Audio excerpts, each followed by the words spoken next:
The psychology of money. Introduction. What if the key to building wealth had less to do with what you know about finance and more to do with how you think about money? In a world driven by numbers, charts, and data, we often assume that mastering money is a purely logical pursuit. But time and time again, we see people with high incomes living paycheck to paycheck, while others with modest earnings quietly retire as millionaires. The difference? It's not IQ. It's not the background. It's behavior. The psychology of money invites us to look beyond spreadsheets and statistics.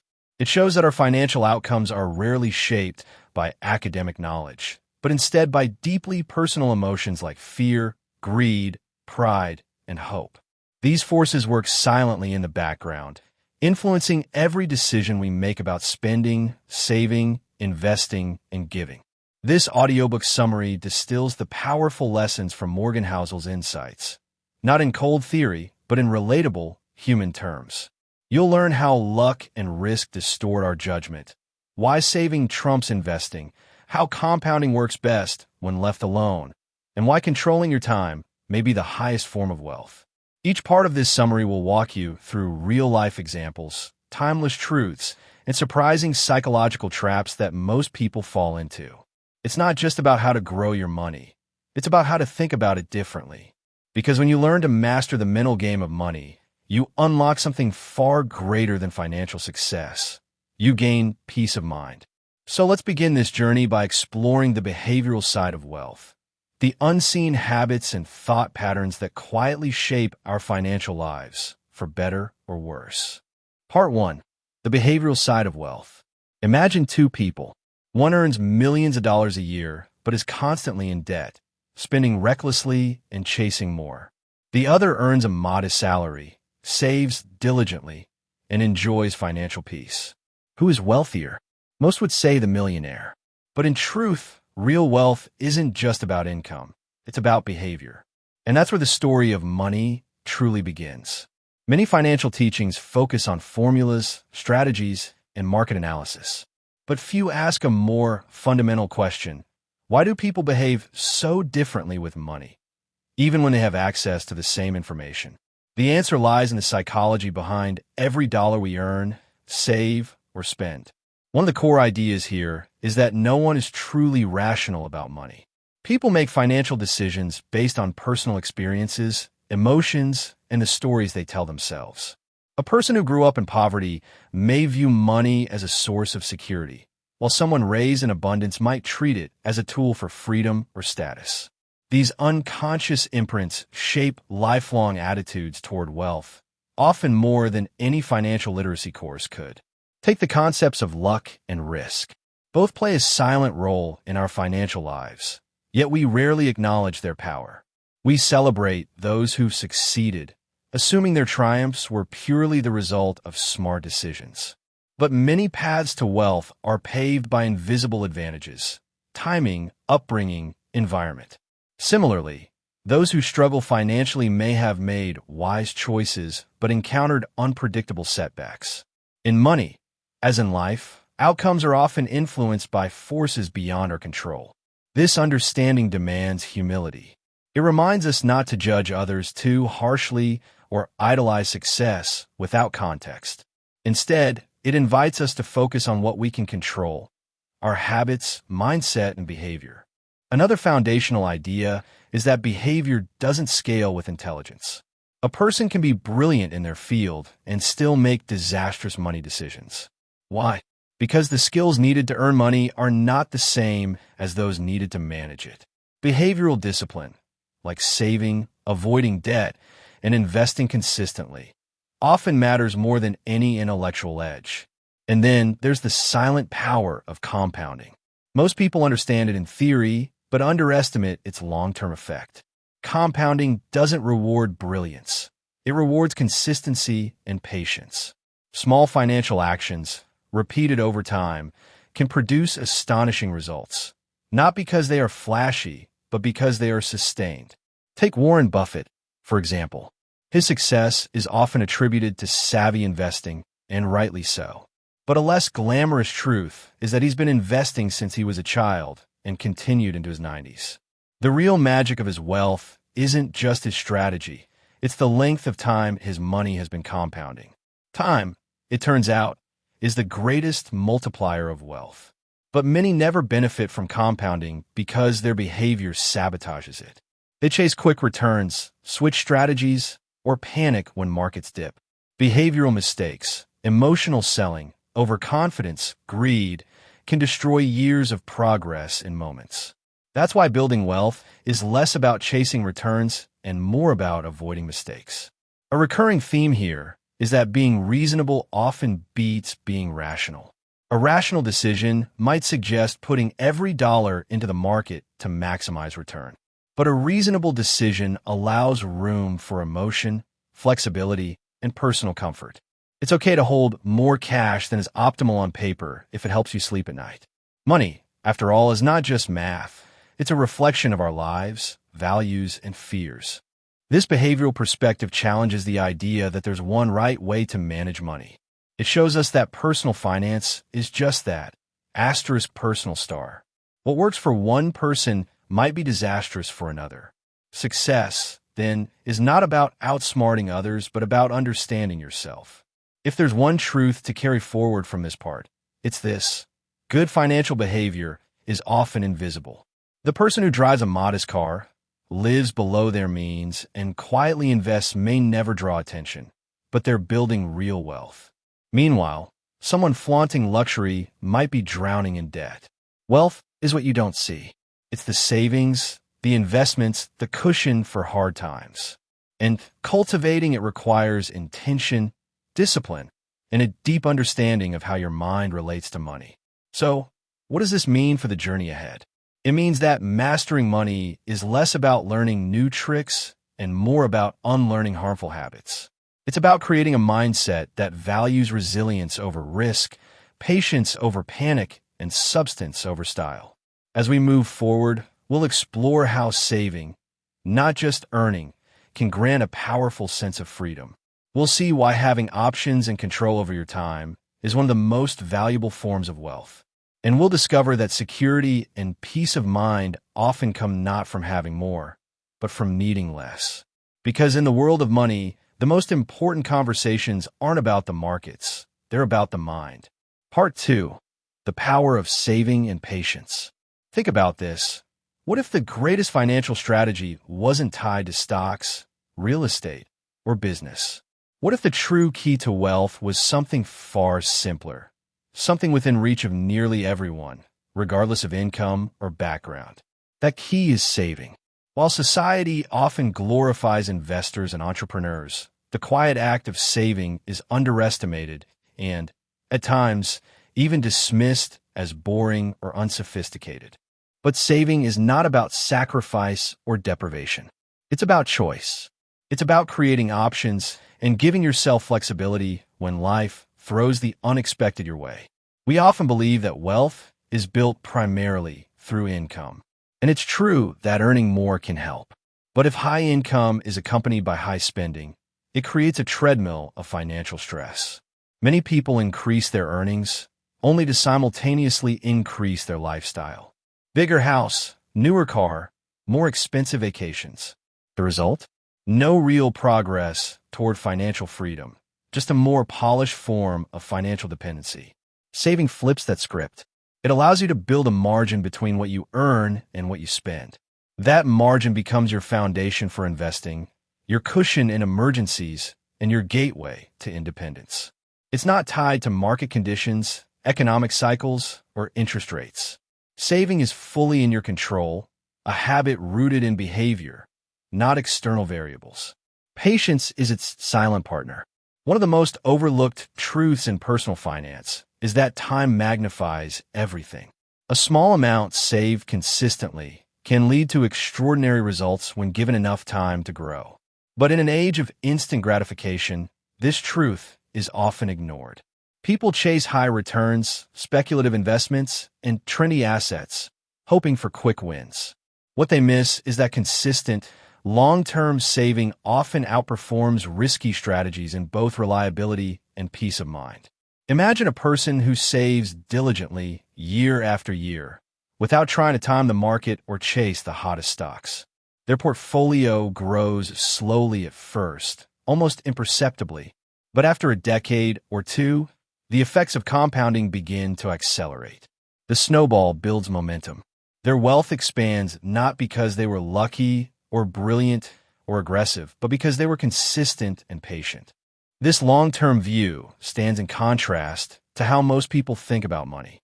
Many measure success in short bursts: monthly income, quarterly returns, yearly bonuses. But wealth isn't built in snapshots. It's built in seasons, over lifetimes. The person who understands this isn't discouraged by slow beginnings. They're encouraged by the fact that time, not timing, is their greatest ally. It's also important to understand that saving doesn't require a specific goal. You don't need to know exactly what you're saving for in order to justify it. Life is unpredictable. Emergencies, opportunities, career changes, they all arise unannounced. Saving gives you the power to face them without fear. It gives you time to think, space to adapt, and the freedom to choose. That kind of flexibility is often more valuable than any material asset. It means you can leave a toxic job, care for a loved one, or take a sabbatical without financial collapse. It means you have breathing room. And in a world full of uncertainty, that breathing room is a kind of hidden wealth most people don't talk about. So why do more people prioritize saving? One reason is that saving doesn't feel exciting. It doesn't deliver the dopamine hit of a big return or the thrill of a risky move that pays off. It feels passive, even invisible. But that's exactly what makes it so powerful. The best financial moves are often the ones no one sees: the restraint, the delayed gratification, the avoided mistake. Another reason people struggle to save is lifestyle creep. As incomes rise, so do expenses. What once felt like a luxury quickly becomes a necessity. This phenomenon traps people in a cycle where more never feels like enough. The only way out is intentionality, deciding that some of your income will always be set aside, regardless of how much you make. This mindset shift transforms how you relate to money. It makes you less reliant on external outcomes and more confident in your ability to navigate change. Saving becomes a form of self-respect, a way to honor your future self as much as your present desires. When combined with patience, saving becomes the cornerstone of wealth building. It creates a stable base upon which everything else can grow. Investing, entrepreneurship, even generosity, they all draw strength from the quiet discipline of saving. But perhaps the most powerful benefit of saving and patience is the freedom they create. Financial freedom isn't about retiring early or living extravagantly. It's about having control over your time and choices. It's the ability to say no when something doesn't align with your values, and yes when opportunity comes knocking. As you consider your own journey, reflect on this. Are you giving your future self the chance to thrive? Are you building habits that compound not just financially, but emotionally and mentally? Because every dollar saved isn't just money. It's a small act of self-care. A seed that, with time, can grow into security, confidence, and freedom. Now, what happens when the world doesn't go according to plan? How do you manage your emotions when the market crashes, your job is uncertain, or fear sets in?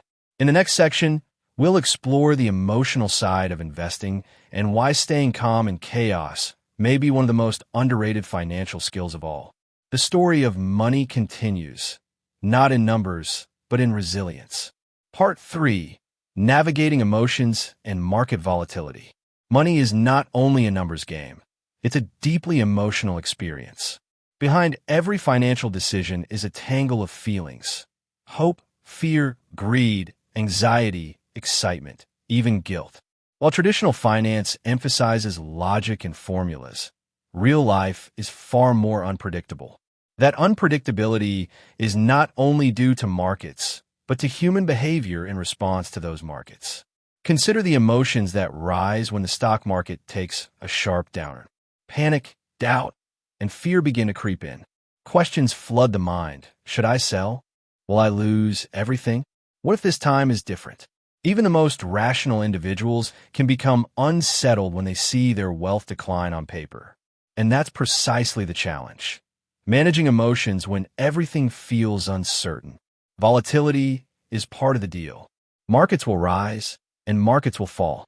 There will be bubbles and crashes, booms and recessions. But history shows that over time, markets tend to recover and grow. The trouble is that long-term perspective is hard to hold on to when short-term losses feel so immediate and personal.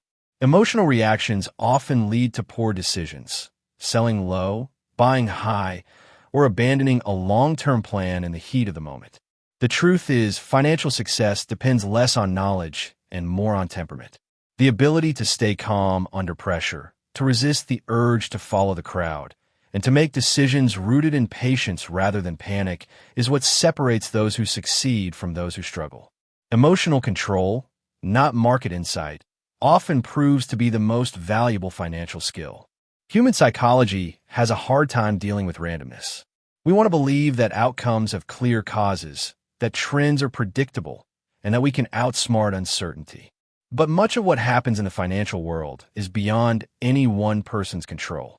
Randomness plays a large role in returns, and sometimes, even the smartest strategies can lose money simply because of bad timing or bad luck. That's where humility becomes essential. Recognizing that you won't always predict correctly, that mistakes will happen, and that risk is unavoidable allows you to make peace with uncertainty. It shifts your focus from trying to control outcomes to controlling your responses. And in money, as in life, how you respond often matters more than what happens. Another emotional trap is envy. In a world saturated with social media and comparison, it's easy to feel inadequate when others appear to be doing better financially. Maybe someone you know bought a bigger house, invested in the right stock, or retired early. It creates pressure to keep up, to match their moves, or to take similar risks, often without understanding the full story behind their success or how much they've sacrificed to get there. But envy is a dangerous emotion in finance. It pushes people to take on risks they don't understand and make decisions that aren't aligned with their own goals. The antidote is clarity, knowing what you truly want from money. If your goal is security, why take the risk of losing it just to chase someone else's version of wealth? Understanding your personal definition of enough can silence the noise and keep you grounded. Fear, too, exerts a powerful influence. The fear of losing money, of missing out, or of making the wrong choice paralyzes many people. They delay investing, hoard cash, or constantly shift strategies in search of the perfect one. But no strategy is perfect. All investments carry risk. The key is to embrace risk intelligently, not by eliminating it, but by preparing for it. Preparation involves building a margin of safety. It means creating financial buffers, like emergency funds, low debt, and diversified investments that protect you from worst-case scenarios. When you have those buffers, you're less likely to make decisions driven by fear. You can ride out downturns, avoid panic selling, and stay invested long enough to benefit from recovery. Patience, again, plays a crucial role. Most wealth is not built through single, bold decisions, but through quiet, repeated acts of discipline. The market rewards those who stay invested, even when it's uncomfortable. Time and compound growth do their work quietly, often unnoticed, until suddenly the results seem extraordinary. But those results are built on emotional resilience. History shows that even the best-performing portfolios went through painful periods. Legendary investors have all experienced years of underperformance. What sets them apart isn't genius, but emotional strength. They stuck to their principles and stayed the course when others fled. And in doing so, they let time do what it does best, reward consistency. Another important idea is that past experience shapes financial behavior. Someone who lived through a depression may view money very differently than someone who only saw economic growth. Our views are colored by personal history, and that makes universal financial advice challenging. What feels safe to one person may feel reckless to another. Recognizing this difference fosters empathy and helps us avoid judgment. It reminds us that there is no one right way, just the way that fits your context and psychology. The journey to financial independence isn't a straight line. It's a winding road filled with emotional detours. But the more you understand your reactions, the better prepared you'll be to stay on course.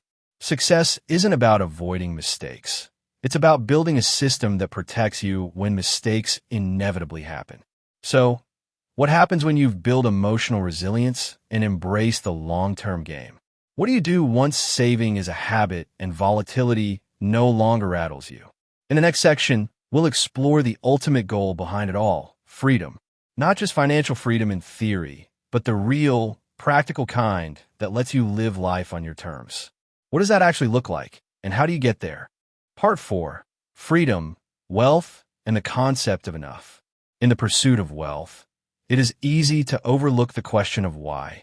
Why do people strive to accumulate more? Is it for status, security, or to pass something on to the next generation? Or is it something deeper, a search for autonomy, control, or the ability to live on one's own terms? At its core, money is a tool, and the most valuable thing it can buy is freedom. Freedom, in this context, doesn't necessarily mean the ability to buy luxury or escape responsibility. It means having control over your time. It means waking up and choosing how your day will unfold. It means being able to say no to things that don't align with your values, no to people who drain you, and no to obligations that strip away your peace. That control over one's schedule and decisions, more than any material possession, defines true wealth. But freedom is not granted by mere accumulation. It emerges when money is used intentionally, in a way that supports your desired life rather than impressing others. Many fall into the trap of chasing more income, more assets, more accolades, only to discover that more is a moving target. What was once a dream becomes a baseline, and soon the hunger grows again. This endless chase creates a cycle of discontent. That is why the concept of enough is so powerful and so elusive. Enough isn't a number. It's a mindset. It's the point at which you recognize that what you have meets your needs, aligns with your values, and supports your goals. When you reach enough, the pursuit of more no longer dictates your behavior.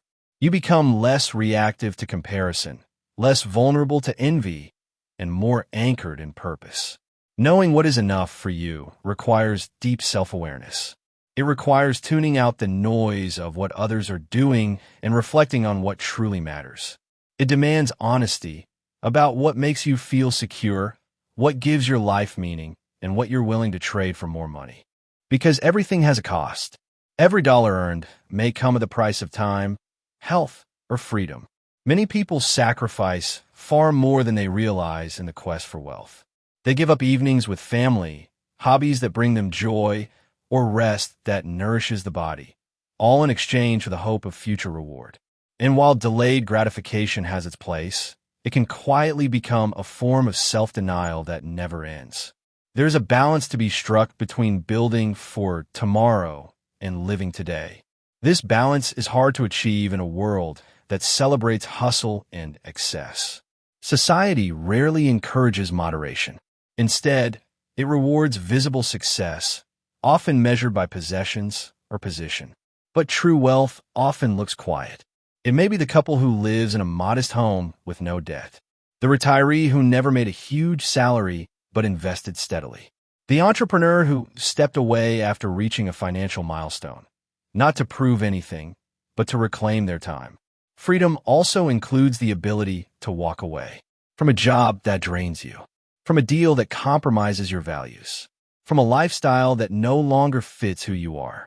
That power comes not just from having money, but from managing it well, avoiding debt, living below your means, and building a margin of safety that allows for choices others can't make.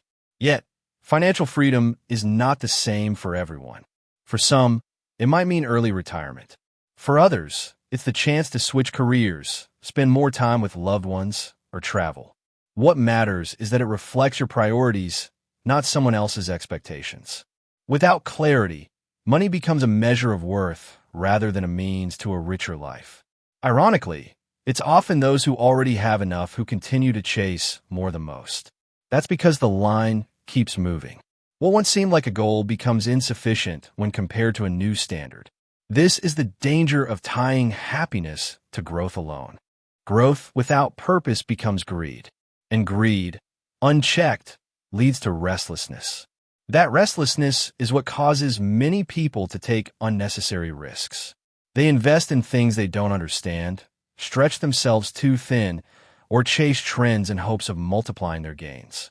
But the truth is, wealth that's built slowly and steadily tends to last. It's not about hitting jackpots, but about avoiding ruin. Preserving what you have and letting it grow safely is often more powerful than taking big swings. In the end, the question isn't how much you can make, but how much you can keep, how wisely you use it, and how closely your financial life aligns with your personal vision of contentment. Money, in its highest form, buys peace of mind. Not perfection, not constant pleasure, but a quiet confidence that you're in control of your choices. So if money can buy freedom, and if freedom is the ability to live on your terms, then the true path to wealth lies not in constant accumulation, but in clarity, discipline, and balance. It's in knowing when to keep going and when to stop. As this journey unfolds, one final question remains. How does one develop lasting financial behavior that reinforces these principles not just once, but over a lifetime? In the next and final section, we will explore the habits, routines, and subtle mental shifts that anchor long-term financial success. Part 5. Habits that shape long-term wealth. When it comes to building and maintaining wealth over a lifetime, intelligence and income are only part of the equation. More often, it's the invisible routines, the quiet disciplines practiced consistently over time, that determine whether someone thrives financially or struggles. These habits aren't flashy. They don't draw attention, but their compound effect is powerful. The most enduring financial success begins with consistency. A person who earns an average salary but saves and invests regularly is often in a better position than someone with a high income and erratic habits. Consistency means contributing to your savings even when the amount seems small. It means staying invested during downturns and resisting the urge to time the market. It means showing up financially again and again, regardless of what the headlines say. Alongside consistency is the habit of patience. Wealth doesn't announce itself overnight. It arrives quietly through years of steady growth. The process can feel slow, especially in a world conditioned for instant gratification, but that slowness is a strength. Time is the most potent force in finance. The earlier you start, the more powerful the results. And the longer you stay invested, the greater the compounding effect. Patience is what allows money to work for you, even while you sleep. Another essential habit is frugality with intention. This doesn't mean depriving yourself or living in constant scarcity. Instead, it means being mindful of how you spend. It means distinguishing between needs and wants and recognizing when spending is driven by emotion or comparison. People who build wealth tend to buy less than they can afford, not more. They understand that spending up to the limit of their income leaves no room for growth, emergencies, or opportunities. Closely related is the habit of avoiding lifestyle creep. As income increases, so does the temptation to upgrade every aspect of life: cars, homes, gadgets, vacations. But with every upgrade comes a new baseline, a new expectation. Soon, what once felt luxurious becomes ordinary, and satisfaction fades. Maintaining a modest lifestyle, even when income rises, allows you to bank the difference. It creates a gap between earning and spending, which becomes the seedbed of financial independence. Emotion plays a silent role in money decisions, so managing emotional impulses is a vital habit. Fear, greed, envy, and pride can all distort judgment. Fear can push people out of investments prematurely. Greed can tempt them into risky schemes. Envy can provoke unnecessary purchases. Pride can prevent course correction. Emotional intelligence, recognizing your triggers and creating guardrails, helps maintain calm and rational behavior, especially in uncertain times. A practical habit tied to emotional control is automating financial decisions. When savings, investments, and bill payments are automated, They become default behaviors. There's less room for inconsistency or forgetfulness. Automation turns good intentions into reality, minimizing the friction that derails progress. It also shields you from your own impulsivity, making it easier to stay on course even when life becomes chaotic. Long-term wealth also relies on the habit of continual learning. The financial landscape changes. New tools, tax laws, investment vehicles, and economic trends emerge regularly. Staying informed doesn't require expert-level knowledge, but it does demand curiosity and a willingness to grow. Reading, asking questions, reflecting on past decisions. All of these cultivate better judgment and adaptability over time. Planning for the unexpected is another core habit. Life is unpredictable. Illness, job loss, recessions, or family emergencies can disrupt even the best-laid plans. People who stay financially resilient are those who expect the unexpected. They build emergency funds. They avoid overextending themselves with debt. They have insurance not because they expect disaster, but because they know it's a possibility. This proactive mindset prevents small problems from becoming financial crises. Equally important is the habit of reviewing and adjusting. No plan is perfect forever.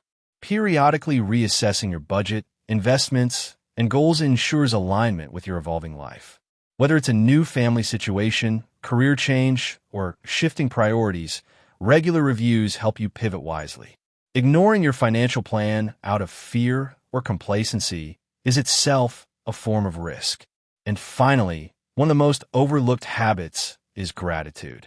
Gratitude shifts the mindset from scarcity to sufficiency. It helps you appreciate what you have instead of constantly yearning for more. It counteracts the pressures of comparison and consumerism. When you feel content, you're less likely to chase fleeting pleasures with money and more likely to use it in a way that reflects your values. These habits may seem simple, even ordinary, but that's precisely what makes them powerful. They're not dependent on luck, education level, or market timing. They're within reach of nearly anyone willing to practice them over time. And their power lies in their repetition, day after day, year after year. When these disciplines come together, consistency, patience, emotional awareness, intentional spending, learning, adaptability, and gratitude, they form a quiet system that supports sustainable wealth. A system that works not only in periods of prosperity, but in times of uncertainty. A system that doesn't just build a bank account, but a sense of peace. This system is not about perfection. You will make mistakes. You will feel tempted. You may deviate from your path. But the goal is not flawless execution. It is resilience and return. The ability to recover, reset, and recommit. And so, we arrive at a final reflection. If wealth is a tool, and freedom its most valuable reward, then the habits we cultivate daily become the mechanism by which that freedom is preserved. The next time you make a financial decision, no matter how small, pause and ask, does this move me toward peace or away from it? Because in the end, true wealth is not about having more. It's about needing less, about choosing wisely, and about aligning your resources with the life you truly want. Conclusion. We've journeyed through the core principles of financial behavior. How money is shaped not just by logic, but by psychology, not just by math, but by emotion. The psychology of money reveals that wealth is not merely what you earn or invest, but how you think and behave with money, especially when no one is watching. Whether it's embracing patience, avoiding the dangers of comparison, or resisting the pull of short-term thinking, the enduring lesson is this. Financial success is less about brilliant strategy and more about consistent behavior. It's not about finding the next big thing. It's about sticking with the simple things long enough to let them work. So, as you close this summary, take a moment to reflect. What habits can you change today? What decisions will your future self thank you for? If this summary helps shift your perspective on money, even just a little, please like this video, subscribe to our channel, and turn on notifications for more audiobook-style insights that simplify complex ideas. And if you think someone you care about could benefit from this message, don't hesitate to share it with them. Your journey to financial peace doesn't need to be loud, fast, or flashy. It just needs to begin. Let this be your starting point.